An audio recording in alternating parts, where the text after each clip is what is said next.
La caída de la casa Usher. Durante todo un día de otoño, triste, oscuro, silencioso, cuando las nubes se cernían bajas y pesadas en el cielo, crucé solo a caballo una región singularmente lúgubre del país, y al fin, al acercarse las sombras de la noche, me encontré a la vista de la melancólica casa Usher. No sé cómo fue, pero a la primera mirada que eché al edificio invadió mi espíritu un sentimiento de insoportable tristeza. Digo insoportable porque no lo atemperaba ninguno de esos sentimientos semi-agradables por ser poéticos, con los cuales recibe el espíritu aún las más austeras imágenes naturales de lo desolado o lo terrible.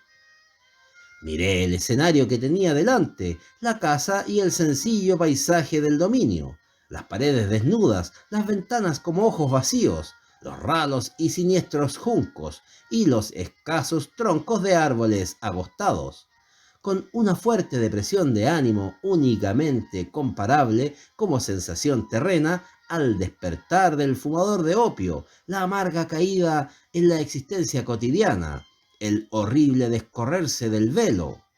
Era una frialdad, un abatimiento, un malestar del corazón, una irremediable tristeza mental que ningún acicate de la imaginación podía desviar hacia forma alguna de lo sublime. ¿Qué era? Me detuve a pensar. ¿Qué era lo que así me desalentaba en la contemplación de la casa Usher? Misterio insoluble, y yo no podía luchar con los sombríos pensamientos que se congregaban a mi alrededor mientras reflexionaba.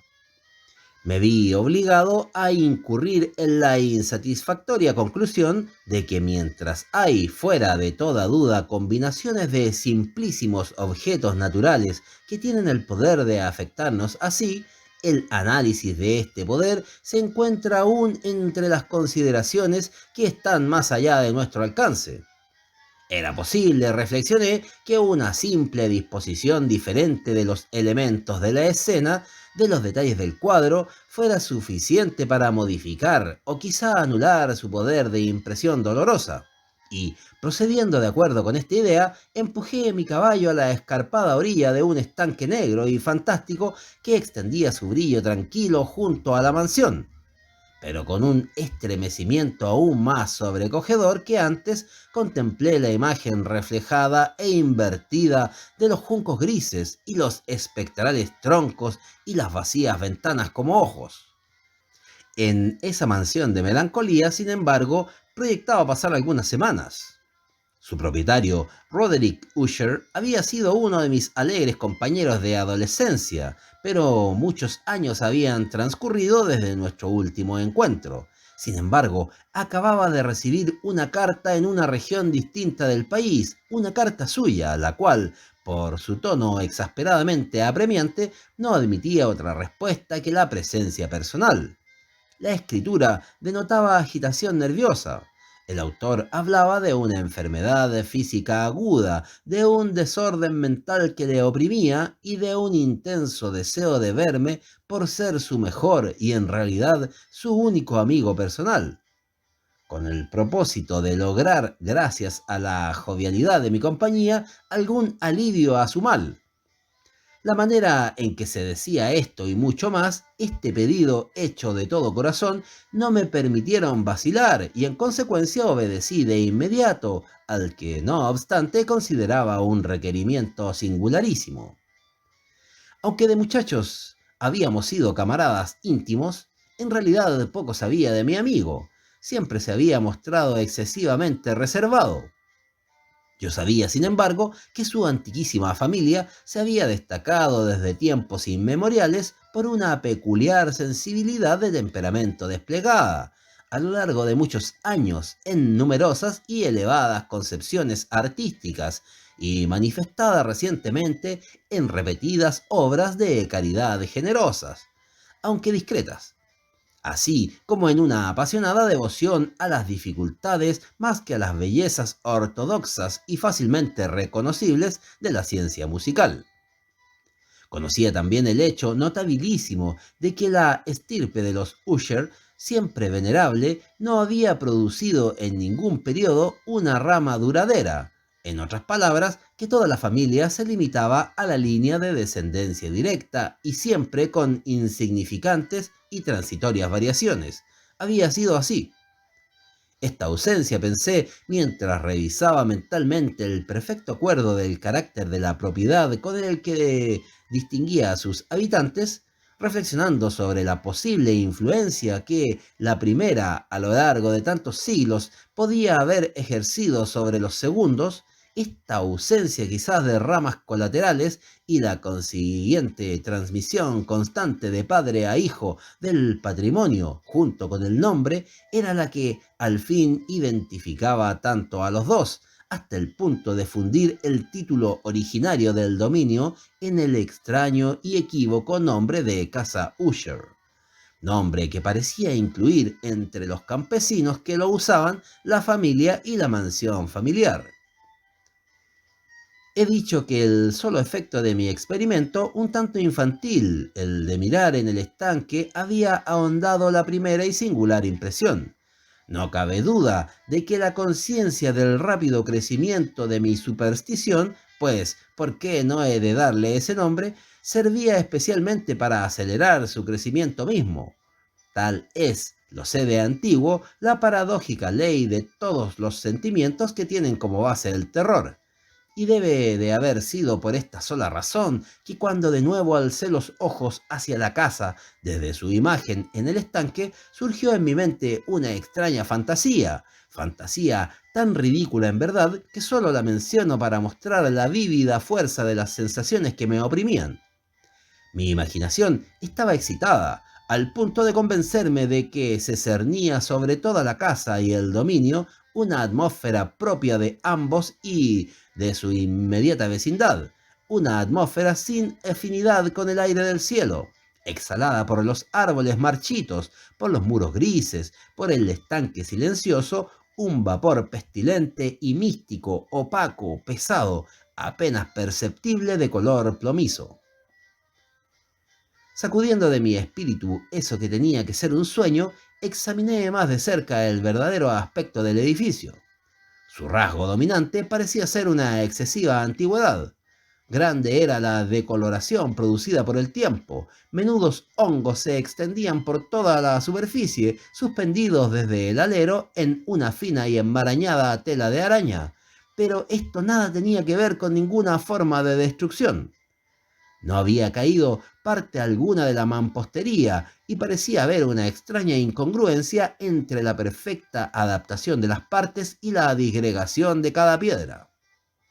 Esto me recordaba mucho la aparente integridad de ciertos maderajes que se han podrido largo tiempo en alguna cripta descuidada, sin que intervenga el soplo del aire exterior. Aparte de este indicio de ruina general, la fábrica daba pocas señales de inestabilidad. Quizá el ojo de un observador minucioso hubiera podido descubrir una fisura apenas perceptible que, extendiéndose desde el tejado del edificio, en el frente se abría camino pared abajo, en zigzag, hasta perderse en las sombrías aguas del estanque. Mientras observaba estas cosas, cabalgué por una breve calzada hasta la casa. Un sirviente que aguardaba tomó mi caballo y entré en la bóveda gótica del vestíbulo. Un criado de paso furtivo me condujo desde allí en silencio a través de varios pasadizos oscuros e intrincados hacia el gabinete de su amo. Mucho de lo que encontré en el camino contribuyó, no sé cómo, a avivar los vagos sentimientos de los cuales he hablado ya. Mientras los objetos circundantes, los relieves de los cielos rasos, los oscuros tapices de las paredes, el ébano negro de los pisos y los fantasmagóricos trofeos heráldicos que rechinaban a mi paso, eran cosas a las cuales, o a sus semejantes, estaba acostumbrado desde la infancia. Mientras cavilaba en reconocer lo familiar que era todo aquello, me asombraban por lo insólitas las fantasías que esas imágenes no habituales provocaban en mí. En una de las escaleras encontré al médico de la familia. La expresión de su rostro pensé era una mezcla de baja astucia y de perplejidad. El criado abrió entonces una puerta y me dejó en presencia de su amo. La habitación donde me hallaba era muy amplia y alta. Tenía ventanas largas, estrechas y puntiagudas, y a distancia tan grande del piso de roble negro que resultaban absolutamente inaccesibles desde dentro. Débiles fulgores de luz carmesí se abrían paso a través de los cristales enrejados y servían para diferenciar suficientemente los principales objetos. Los ojos, sin embargo, luchaban en vano para alcanzar los más remotos ángulos del aposento, a los huecos del techo abovedado y esculpido. Oscuros tapices colgaban de las paredes. El moblaje general era profuso, incómodo, antiguo y destartalado. Había muchos libros e instrumentos musicales en desorden, que no lograban dar ninguna vitalidad a la escena. Sentí que respiraba una atmósfera de dolor, un aire de dura, profunda e irremediable melancolía lo envolvía y penetraba todo. A mi entrada, Usher se incorporó de un sofá donde estaba tendido cual largo era, y me recibió con calurosa vivacidad, que mucho tenía, pensé al principio, de cordialidad excesiva, del esfuerzo obligado del hombre de mundo en huye. Pero una mirada a su semblante me convenció de su perfecta sinceridad. Nos sentamos y durante unos instantes, mientras no hablaba, lo observé con un sentimiento en parte de compasión, en parte de espanto. Seguramente, hombre alguno hasta entonces había cambiado tan terriblemente en un periodo tan breve como Roderick Usher. A duras penas pude llegar a admitir la identidad del ser exangüe que tenía ante mí, con el compañero de mi adolescencia. Sin embargo, el carácter de su rostro había sido siempre notable. La tez cadavérica, los ojos grandes, líquidos, incomparablemente luminosos, los labios un tanto finos y muy pálidos, pero de una curva extraordinariamente hermosa. La nariz, de delicado tipo hebreo, pero de ventanillas más abiertas de lo habitual en ellas, el mentón, finamente modelado, revelador en su falta de prominencia de una falta de energía moral. Los cabellos más suaves y más tenues que tela de araña. Estos rasgos y el excesivo desarrollo de la región frontal constituían una fisonomía difícil de olvidar. Y ahora, la simple exageración del carácter dominante de esas facciones y su expresión habitual revelaban un cambio tan grande que dudé de la persona con quien estaba hablando. La palidez espectral de la piel, el brillo milagroso de los ojos por sobre todas las cosas, me sobresaltaron y aún me aterraron. El sedoso cabello, además, había crecido al descuido, como en su desordenada textura de telaraña flotaba más que caía alrededor del rostro. Me era imposible, aún haciendo un esfuerzo, relacionar su enmarañada apariencia con idea alguna de simple humanidad. En las maneras de mi amigo me sorprendió encontrar incoherencia, inconsistencia, y pronto descubrí que era motivada por una serie de débiles y fútiles intentos de vencer un azoramiento habitual, una excesiva agitación nerviosa. A decir verdad, ya estaba preparado para algo de esta naturaleza, no menos por su carta que por reminiscencias de ciertos rasgos juveniles y por las conclusiones deducidas de su peculiar conformación física y su temperamento. Sus gestos eran alternativamente vivaces y lentos. Su voz pasaba de una indecisión trémula cuando su espíritu vital parecía en completa latencia. A esa especie de concisión enérgica, esa manera de hablar abrupta, pesada, lenta, hueca, a esa pronunciación gutural, densa, equilibrada, perfectamente modulada que puede observarse en el borracho perdido o en el opiómano incorregible durante los periodos de mayor excitación. Así me habló del objeto de mi visita, de su vehemente deseo de verme y del solaz que aguardaba de mí. Abordó con cierta extensión lo que él consideraba la naturaleza de su enfermedad. Era, dijo, un mal constitucional y familiar, y desesperaba de hallarle remedio. Una simple afección nerviosa, añadió de inmediato, que indudablemente pasaría pronto. Se manifestaba en una multitud de sensaciones anormales. Algunas de ellas, cuando las detalló, me interesaron y me desconcertaron, aunque sin duda tuvieron importancia los términos y el estilo general del relato. Padecía mucho de una acuidad mórbida de los sentidos, apenas soportaba los alimentos más insípidos. No podía vestir sino ropas de cierta textura. Los perfumes de todas las flores le eran opresivos. Aún la luz más débil torturaba sus ojos y solo pocos sonidos peculiares y estos de instrumentos de cuerda no le inspiraban horror. Vi que era un esclavo sometido a una suerte anormal de terror. Moriré, dijo, tengo que morir de esta deplorable locura. Así y no de otro modo me perderé. Temo los sucesos del futuro, no por sí mismos, sino por sus resultados. Me estremezco pensando en cualquier incidente, aun el más trivial, que pueda actuar sobre esta intolerable agitación.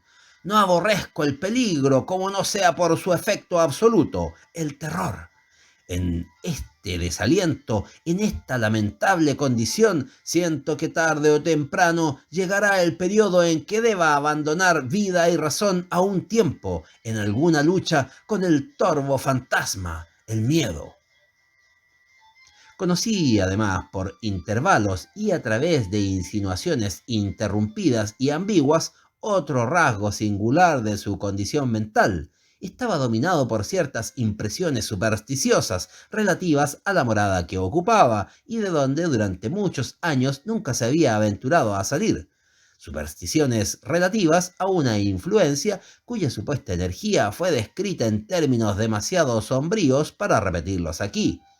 Influencia que algunas peculiaridades de la simple forma y material de la casa familiar habían ejercido sobre su espíritu, decía a fuerza de soportarlas largo tiempo, efecto que el aspecto físico de los muros y las torrecillas grises y el oscuro estanque en el cual estos se miraban había producido, a la larga, en la moral de su existencia. Admitía, sin embargo, aunque con vacilación, que podía buscarse un origen más natural y más palpable a mucho de la peculiar melancolía que así lo afectaba. La cruel y prolongada enfermedad, la disolución evidentemente próxima de una hermana tiernamente querida, su única compañía durante muchos años, su último y solo pariente sobre la tierra. Su muerte, decía con amargura que nunca podré olvidar, hará de mí, el desesperado, el frágil, el último de la antigua raza de los Usher. Mientras hablaba, Madeline, que así se llamaba, pasó lentamente por un lugar apartado del aposento y sin notar mi presencia desapareció. La miré con extremado asombro, no desprovisto de temor, y sin embargo me es imposible explicar estos sentimientos. Una sensación de estupor me oprimió mientras seguía con la mirada sus pasos que se alejaban. Cuando por fin una puerta se cerró tras ella, mis ojos buscaron instintiva y ansiosamente el semblante del hermano, pero éste había hundido la cara entre las manos y solo pude percibir que una palidez mayor que la habitual se extendía en los dedos descarnados por entre los cuales se filtraban apasionadas lágrimas. La enfermedad de Madeline había burlado durante mucho tiempo la ciencia de sus médicos. Una apatía permanente, un agotamiento gradual de su persona y frecuentes, aunque transitorios accesos de carácter parcialmente cataléptico eran el diagnóstico insólito. Hasta entonces había soportado con firmeza la carga de su enfermedad, negándose a guardar cama, pero al caer la tarde de mi llegada a la casa, sucumbió, como me lo dijo esa noche su hermano, con inexpresable agitación al poder aplastante del destructor y supe que la breve visión que yo había tenido de su persona sería probablemente la última para mí, que nunca más vería a Madeline, por lo menos en vida. En los varios días posteriores, ni Usher ni yo mencionamos su nombre, y durante este periodo me entregué a vehementes esfuerzos para aliviar la melancolía de mi amigo. Pintábamos y leíamos juntos, o yo escuchaba como en un sueño las extrañas improvisaciones de su elocuente guitarra, y así, a medida que una intimidad cada vez más estrecha me introducía sin reserva en lo más recóndito de su alma, iba advirtiendo con amargura la futileza de todo intento de alegrar un espíritu cuya oscuridad, como una cualidad positiva inherente, se derramaba sobre todos los objetos del universo físico y moral en una incesante irradiación de tinieblas. Siempre tendré presente el recuerdo de las muchas horas solemnes que pasé a solas con el amo de la casa Usher. Sin embargo, fracasaría en todo intento de dar una idea sobre el exacto carácter de los estudios o las ocupaciones a los cuales me inducía o cuyo camino me mostraba. Una idealidad exaltada, enfermiza, arrojaba un fulgor sulfúreo sobre todas las cosas. Sus largos e improvisados cantos fúnebres resonarán eternamente en mis oídos. Entre otras cosas, conservo dolorosamente en la memoria cierta singular perversión y amplificación del extraño aire del último vals de Von Weber. De las pinturas que nutrían su laboriosa imaginación y cuya vaguedad crecía a cada pincelada, vaguedad que me causaba un estremecimiento tanto más penetrante cuanto que ignoraba su causa. De esas pinturas tan vívidas que aún tengo sus imágenes ante mí, sería inútil mi intento de presentar algo más que la pequeña porción comprendida en los límites de las meras palabras escritas. Por su extremada simplicidad, por la desnudez de sus diseños, atraían la atención y la subyugaban. Si jamás un mortal pintó una idea, ese mortal fue Roderick Usher. Para mí, al menos, en las circunstancias que entonces me rodeaban, surgía de las puras abstracciones que el hipocondríaco lograba proyectar en la tela, una intensidad de intolerable espanto cuya sombra nunca he sentido, ni siquiera en la contemplación de las fantasías de Fuseli, resplandecientes por cierto, pero demasiado concretas. Una de las fantasmagóricas concepciones de mi amigo, que no participaba con tanto rigor del espíritu de abstracción, puede ser vagamente esbozada, aunque de una manera indecisa, débil en palabras. El pequeño cuadro representaba el interior de una bóveda o túnel inmensamente largo, rectangular, con paredes bajas, lisas, blancas, sin interrupción ni adorno alguno. Ciertos elementos accesorios del diseño servían para dar la idea de que esa excavación se hallaba a mucha profundidad bajo la superficie de la tierra. No se observaba ninguna saliencia en toda la vasta extensión, ni se discernía una antorcha o cualquier otra fuente artificial de luz. Sin embargo, flotaba por todo el espacio una ola de intensos rayos que bañaban el conjunto con un esplendor inadecuado y espectral. He hablado ya de ese estado mórbido del nervio auditivo que hacía intolerable al paciente toda música, con excepción de ciertos efectos de instrumentos de cuerda. Quizás los estrechos límites en los cuales se había confinado con la guitarra fueron los que originaron en gran medida el carácter fantástico de sus obras. Pero no es posible explicar de la misma manera la fogosa facilidad de sus impromptus. Debía de ser, y lo eran, tanto las notas como las palabras de sus extrañas fantasías, pues no pocas veces se acompañaba con improvisaciones verbales rimadas. Debían de ser los resultados de ese intenso recogimiento y concentración mental a los cuales he aludido antes y que eran observables solo en ciertos momentos de la más alta excitación mental. Recuerdo fácilmente las palabras de una de esas rapsodias.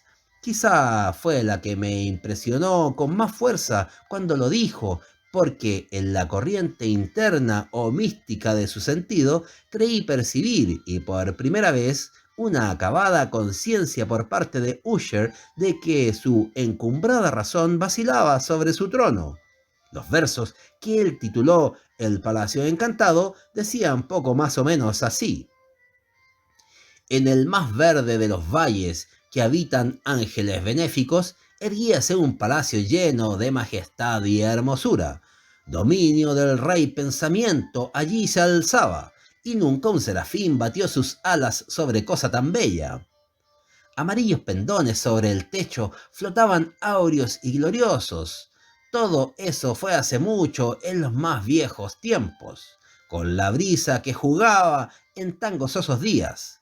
Por las almenas se expandía una fragancia alada, y los que erraban en el valle, por dos ventanas luminosas, a los espíritus veían danzar al ritmo de laúdes en torno al trono donde, por Firogéneto, envuelto en merecida pompa, sentábase el señor del reino. Y de rubíes y de perlas era la puerta del palacio, de donde como un río fluían centellando los ecos de gentil tarea, la de cantar con altas voces el genio y el ingenio de su rey soberano. Más criaturas malignas invadieron, vestidas de tristeza, aquel dominio. ¡Ah! Duelo y luto, nunca más nacerá otra alborada. Y en torno del palacio la hermosura, que antaño florecía entre rubores, es sólo una olvidada historia, sepulta en viejos tiempos. Y los viajeros, desde el valle, por las ventanas ahora rojas, ven vastas formas que se mueven en fantasmales discordancias, mientras, cual espectral torrente por la pálida puerta, sale una horrenda multitud que ríe, pues la sonrisa ha muerto. Recuerdo bien que las sugestiones nacidas de esta balada nos lanzaron a una corriente de pensamientos donde se manifestó una opinión de Usher que mencionó, no por su novedad, pues otros hombres han pensado así, sino para explicar la obstinación con que la defendió. En líneas generales afirmaba la sensibilidad de todos los seres vegetales, pero en su desordenada fantasía la idea había asumido un carácter más audaz e invadía, bajo ciertas condiciones, el reino de lo inorgánico. Me faltan palabras para expresar todo el alcance o el vehemente abandono de su persuasión. La creencia, sin embargo, se vinculaba, como yo lo he insinuado, con las piedras grises de la casa de sus antepasados.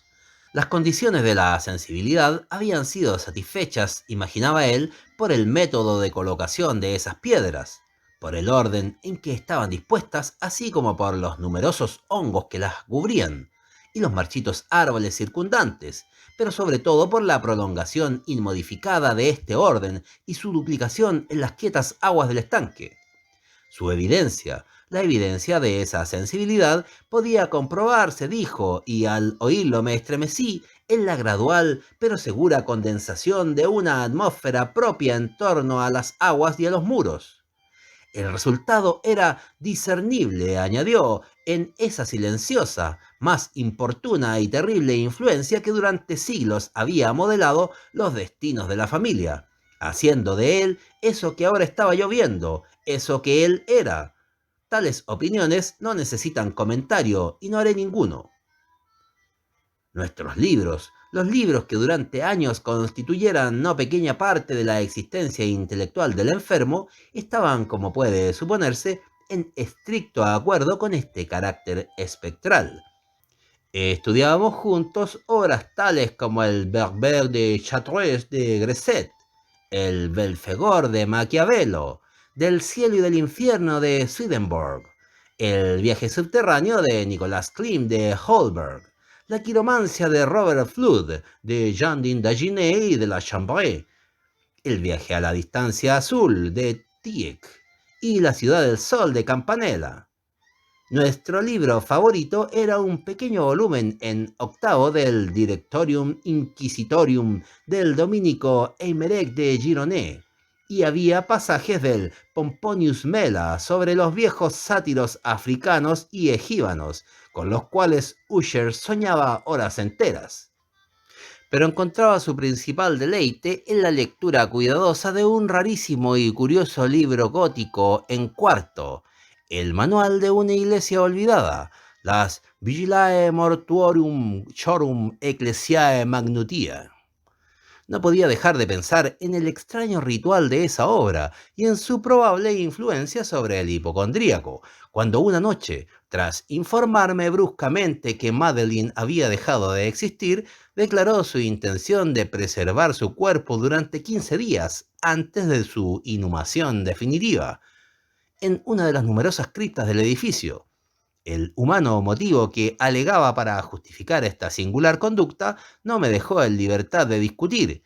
El hermano había llegado a esta decisión, así me lo dijo, considerando el carácter insólito de la enfermedad de la difunta, ciertas importunas y ansiosas averiguaciones por parte de sus médicos, la remota y expuesta situación del cementerio familiar.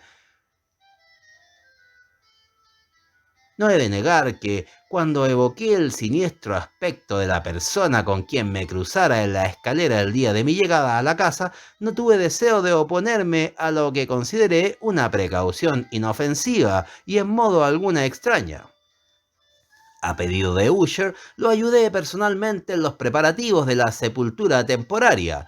Ya en el ataúd, los dos solos llevamos el cuerpo a su lugar de descanso, la cripta donde lo depositamos, por tanto tiempo clausurada que las antorchas casi se apagaron en su atmósfera opresiva, dándonos poca oportunidad para examinarla. Era pequeña, húmeda y desprovista de toda fuente de luz. Estaba a gran profundidad, justamente bajo la parte de la casa que ocupaba mi dormitorio. Evidentemente había desempeñado en remotos tiempos feudales el siniestro oficio de mazmorra y en los últimos tiempos el de depósito de pólvora o alguna otra sustancia combustible, pues una parte del piso y todo el interior del largo pasillo abovedado que nos llevara hasta allí estaban cuidadosamente revestidos de cobre. La puerta de hierro macizo tenía una protección semejante. Su inmenso peso, al moverse sobre los goznes, producía un chirrido agudo e insólito. Una vez depositada la fúnebre carga sobre los caballetes en aquella región de horror, retiramos parcialmente hacia un lado la tapa todavía suelta del ataúd y miramos la cara de su ocupante. Un sorprendente parecido entre el hermano y la hermana fue lo primero que atrajo mi atención, y Usher, adivinando quizá mis pensamientos, murmuró algunas palabras, por las cuales supe que la muerta y él eran mellizos, y que entre ambos había existido siempre simpatías casi inexplicables. Nuestros ojos, sin embargo, no se detuvieron mucho en la muerta, porque no podíamos mirarla sin espanto. El mal que llevara a Madeline a la tumba en la fuerza de la juventud había dejado, como es frecuente en todas las enfermedades de naturaleza estrictamente cataléptica, la ironía de un débil rubor en el pecho y la cara, y esa sonrisa suspicaz, lánguida, que es tan terrible en la muerte. Volvimos la tapa a su sitio, la atornillamos y, asegurada la puerta de hierro, emprendimos camino con fatiga hacia los aposentos apenas menos lúgubres de la parte superior de la casa. Y entonces, transcurridos algunos días de amarga pena, sobrevino un cambio visible en las características del desorden mental de mi amigo. Sus maneras habituales habían desaparecido, descuidaba u olvidaba sus ocupaciones comunes. Erraba de aposento en aposento con paso presuroso, desigual, sin rumbo. La palidez de su semblante había adquirido, si era posible tal cosa, un tinte más espectral, pero la luminosidad de sus ojos había desaparecido por completo. El tono, a veces ronco de su voz, ya no se oía, y una vacilación trémula como el colmo del terror caracterizaba ahora su pronunciación. Por momentos, en verdad pensé que algún secreto opresivo dominaba su mente agitada sin descanso y que luchaba por conseguir valor suficiente para divulgarlo. Otras veces, en cambio, me veía obligado a reducirlo todo a las meras e inexplicables divagaciones de la locura, pues lo veía contemplar el vacío horas enteras, en actitud de profundísima atención, como si escuchara algún sonido imaginario. No es de extrañarse que su estado me aterrara, que me inficionara. Sentía que a mi alrededor, a pasos lentos pero seguros, se deslizaban las extrañas influencias de sus supersticiones fantásticas y contagiosas. Al retirarme a mi dormitorio la noche del séptimo u octavo día después de que Madeline fuera depositada en la mazmorra, y siendo ya muy tarde, experimenté de manera especial y con toda su fuerza esos sentimientos. El sueño no se acercaba a mi lecho y las horas pasaban y pasaban. Luché por racionalizar la nerviosidad que me dominaba. Traté de convencerme de que mucho, si no todo lo que sentía, era causado por la desconcertante influencia del lúgubre moblaje de la habitación, de los tapices oscuros y raídos que, atormentados por el soplo de una tempestad incipiente, se balanceaban espasmódicos de aquí para allá sobre los muros y crujían desagradablemente alrededor de los adornos del lecho. Pero mis esfuerzos eran infructuosos. Un temblor incontenible fue invadiendo gradualmente mi cuerpo y al fin se instaló sobre mi propio corazón un íncubo, el peso de una alarma por completo inmotivada. Lo sacudí, jadeando, luchando, me incorporé sobre las almohadas y mientras miraba ansiosamente en la intensa oscuridad del aposento, presté atención, ignoro por qué, salvo que me impulsó una fuerza instintiva a ciertos sonidos ahogados, indefinidos, que llegaban en las pausas de la tormenta, con largos intervalos, no sé de dónde. Dominado por un intenso sentimiento de horror, inexplicable pero insoportable, me vestí a prisa, pues sabía que no iba a dormir más durante la noche, e intenté salir de la lamentable condición en que había caído, recorriendo rápidamente la habitación de un extremo al otro. Había dado unas pocas vueltas cuando un ligero paso en una escalera contigua atrajo mi atención. Reconocí entonces el paso de Usher. Un instante después llamaba con un toque suave a mi puerta y entraba con una lámpara. Su semblante tenía como de costumbre una palidez cadavérica, pero además había en sus ojos una especie de loca hilaridad, una histeria evidentemente reprimida en toda su actitud. Su aire me espantó, pero todo era preferible a la soledad que había soportado tanto tiempo, y hasta acogí su presencia con alivio. ¿No lo has visto?, dijo bruscamente después de echar una mirada a su alrededor en silencio. ¿No lo has visto? Pues aguarda, lo verás. Y diciendo esto, protegió cuidadosamente la lámpara. Se precipitó a una de las ventanas y la abrió de par en par a la tormenta. La ráfaga entró con furia tan impetuosa que estuvo a punto de levantarnos del suelo. Era en verdad una noche tempestuosa, pero de una belleza severa, extrañamente singular en su terror y en su hermosura.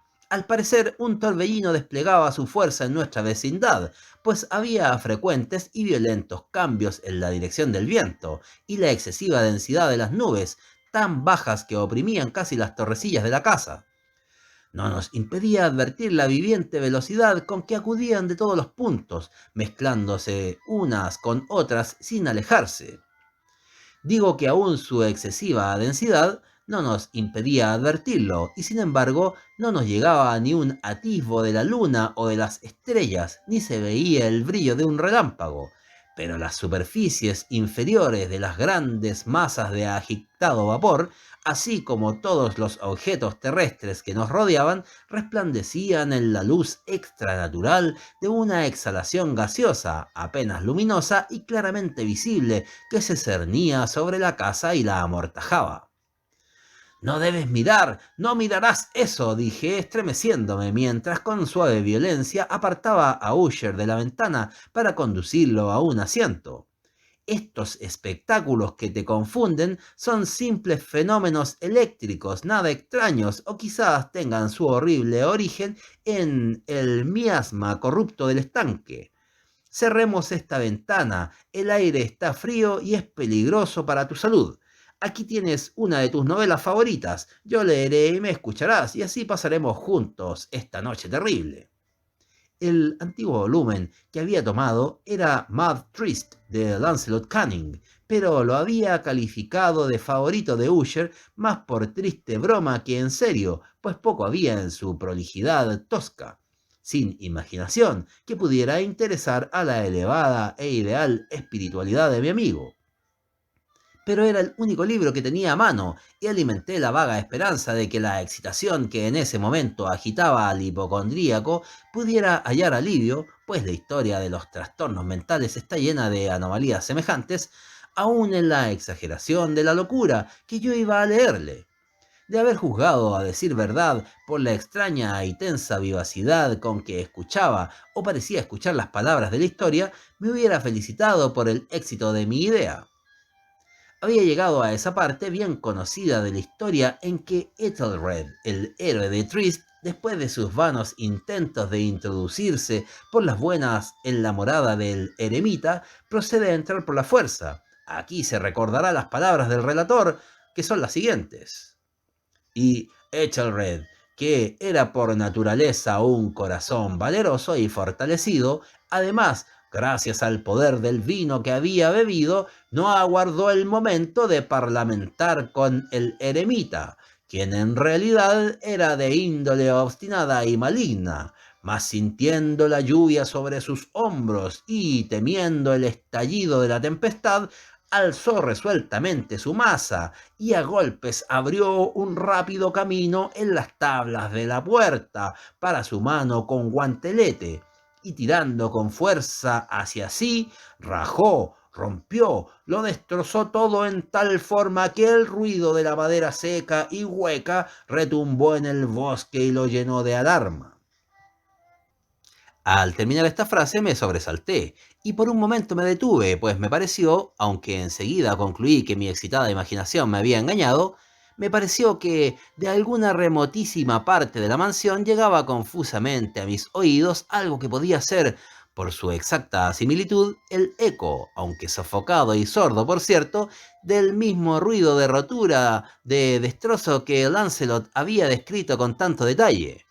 Fue sin duda alguna la coincidencia lo que atrajo mi atención, pues entre el crujir de los bastidores de las ventanas y los mezclados ruidos habituales de la tormenta creciente, el sonido en sí mismo nada tenía, a buen seguro, que pudiera interesarme o distraerme. Continué el relato. Pero el buen campeón Ethelred pasó a la puerta y quedó muy furioso y sorprendido al no percibir señales del maligno eremita y encontrar en cambio un dragón prodigioso, cubierto de escamas, con lengua de fuego, sentado en guardia delante de un palacio de oro con piso de plata, y del muro colgaba un escudo de bronce reluciente con esta leyenda: quien entre aquí conquistador será, quien mate al dragón, el escudo ganará.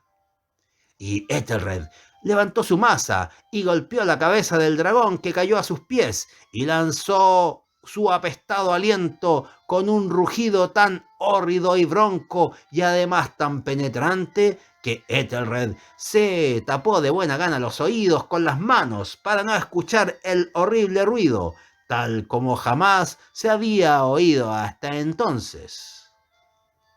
Aquí me detuve otra vez bruscamente y ahora con un sentimiento de violento asombro, pues no podía dudar de que en esta oportunidad había escuchado realmente, aunque me resultaba imposible decir de qué dirección procedía, un grito insólito, un sonido chirriante, sofocado y aparentemente lejano, pero áspero, prolongado, la exacta réplica de lo que mi imaginación atribuyera al extranatural alarido del dragón, tal como lo describía el novelista.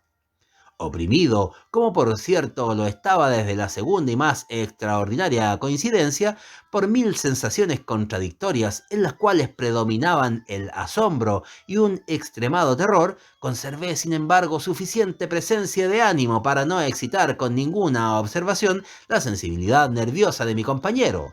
No era nada seguro que hubiese advertido los sonidos en cuestión, aunque se había producido durante los últimos minutos una evidente y extraña alteración en su apariencia. Desde su posición frente a mí, había hecho girar gradualmente su silla, de modo que estaba sentado mirando hacia la puerta de la habitación, y así solo en parte podía ver yo sus facciones, aunque percibía sus labios temblorosos, como si murmuraran algo inaudible. Tenía la cabeza caída sobre el pecho, pero supe que no estaba dormido por los ojos muy abiertos, fijos, que vi al echarle una mirada de perfil. El movimiento del cuerpo contradecía también esa idea, pues se mecía de un lado a otro con un balanceo suave pero constante y uniforme. Luego de advertir rápidamente todo esto, proseguía el relato de Lancelot, que decía así: y entonces el campeón, después de escapar a la terrible furia del dragón, se acordó del escudo de bronce y del encantamiento roto. Apartó el cuerpo muerto de su camino y avanzó valerosamente sobre el argentado pavimento del castillo hasta donde colgaba del muro del escudo, el cual entonces no esperó su llegada, sino que cayó a sus pies sobre el piso de plata con grandísimo y terrible fragor. Apenas habían salido de mis labios estas palabras cuando, como si realmente un escudo de bronce en ese momento hubiera caído con todo su peso sobre un pavimento de plata, percibí un eco claro, profundo, metálico y resonante. Aunque en apariencia sofocado, incapaz de dominar mis nervios, me puse en pie de un salto, pero el acompasado movimiento de Usher no se interrumpió. Me precipité al sillón donde estaba sentado. Sus ojos miraban fijos hacia adelante y dominaba a su persona una rigidez pétrea.